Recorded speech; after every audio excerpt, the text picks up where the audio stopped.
Well, what's up, everyone? Welcome back to Kitchen Table TCG. Today we have a very special thing. Today we're going to open up a gold foil from the Calling Indianapolis.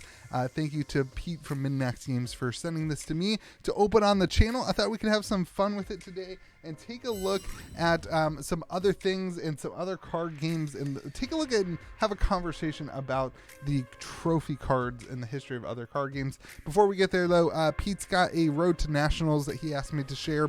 The Road to Nationals coming up in a couple of weeks. Lots of fun. You can register over at minmaxgames.com. I'll leave a comment in the comment section on where you can do that. It is July 2nd from 10 a.m. It's at the Double Down Tree in Downers Grove, Illinois. So if you're around there, go hang out. This is a great place to do events because I think the event is actually in the same hotel.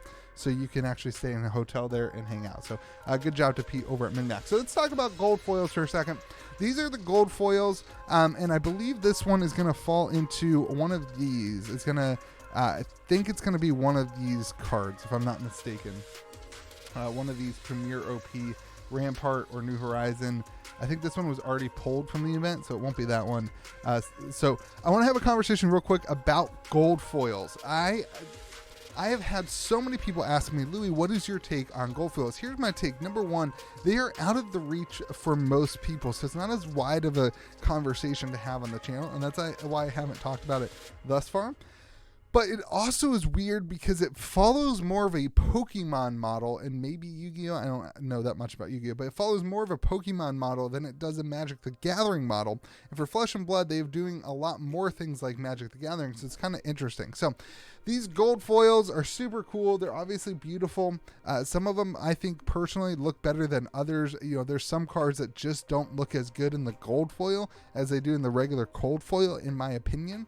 But then there's some cards that just look absolutely amazing, like Shock Charmers, I think looks really, really good in the gold foil. So they're kind of all over the place, in my opinion. But these are prize support given to the events that people have. You know, you had some at the ProQuest, you had some at the, this one was at the Calling in Indianapolis. And then obviously you have the gold foil tunic and the kind of higher end gold foils that are won at the major nationals events. But if you take a look at Magic the Gathering, they don't do much of this. Their prize structure is just cash. That's all they kind of offer. There's not any of these like real hard chase cards to get.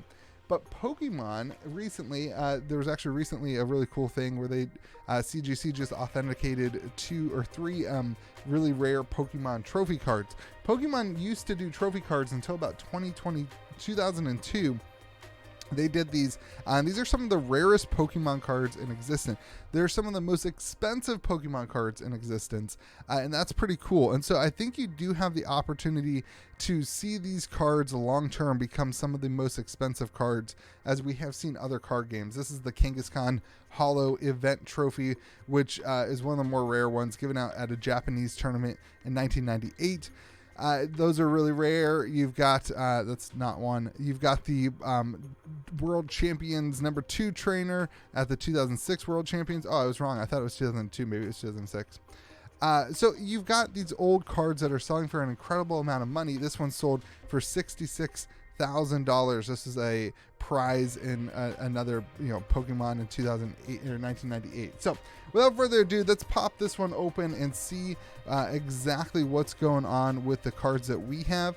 I just thought it was really interesting to do a little bit of a conversation on other card games and how they utilize the prize support and the cold foils. So, or not cold foils, but trophy cards. Because it's different. It's a different thing than Magic does, which is really interesting. So my last take on this is I think that these are going to be very, very up and down depending on which one you pull. The ones that have eye appeal and that look a lot better to the gold foil are going to do remarkably better long term than the ones that don't have that eye appeal. So, all right, Pete, you ready to crack this bad boy open and see what's in it? I'm hoping for the Shock Charmers. I'm surprised he doesn't want to keep and have like the #1 sealed collection of gold foils in the world, like his friend over at Hometown TCG, who has the #1 collection of sealed spoiler cards in the world. Crazy. All right, here we go. We ripped it open. I did not win this, everyone, if that was the conversation. Let's see. I don't want to do it. I don't want to do it. Is that backwards? Good. All right, that's upside down. All right, here we go. The gold foil from the Indianapolis Calling top 8 prize card is gonna be, oh, Valiant Dynamo. All right. We'll take it out. He didn't tell me what to not do with this, so I'm not going to crack the actual seal on it because it's not my card. Valiant Dynamo. Yeah, so this is one of the ones I think looks better in gold foil, to be honest, because it matches, like the gold matches the actual artwork. I think that makes it look really good. It's the ones where, like the carrion husk, I don't think looks super good because the gold doesn't really match the artwork. Like this makes sense. It's gold foil on like a already golden equipment. So I'm a big fan of these ones long term. I'm a less of a fan of the ones that don't really match, although they are going to be obviously more expensive than the cold foil versions. But long-term growth, I think these ones that are just absolutely stunning, that just really match with the artwork, are going to be super cool. So Valiant Dynamo cold foil, cold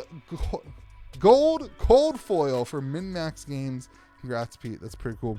And it was a legendary. So let's take a look at some of the other ones here that you can get if you are interested in gold foils. Maybe I can do a real quick ranking of them, in my opinion. So, you know, this was the same area that we had at the Premier OP. So we just pulled the, oh man, that wasn't from it. We pulled Valiant Dynamo. That was from all the way up here. Oh, wow. So we could have gotten the Footsteps. The Footsteps would be sweet. Carrion Husk, I just didn't think it looked very good. Vestige of Soul, I think would look really sweet. Valiant Dynamo looks really sweet. Obviously, Phantasmal Footsteps looks really sweet. Maybe, let's see, January 2021. Maybe you could have gotten all 8 of those. You know, because there were 6 here. That's interesting. Rampart, I think, looks pretty good. Obviously, New Horizon looks really good. Spellbound Creepers, just one of those ones. I don't think it looks super good in gold foil. In fact, I almost wish that they would do a different color of foiling on those cards to make it appear better with the artwork. I think that would still be really cool, but I get it. They want to keep like the golden theme, and I respect that, and I understand. So Crown of Seeds looks good. Heart of Ice, yeah, it looks pretty good. Shock Charmer, so pretty cool. And then recently at the Pro Quests, you saw a lot more of these. You saw all the common equipment, which has been going on the market and stuff like that. So congrats, Pete. Thank you so much for letting me open this up. The Valiant Dynamo gold foil. Make sure if you are looking for a Road to Nationals event in the middle of the world, in the middle of the country, step by into Min-Max Games on Saturday, July 2nd in Illinois. So Pete, thank you for letting me open that for you. Hope you guys have yourself a fantastic day. Let me know what you think about gold foils in the comment section below, and remember to be kind to the people around you.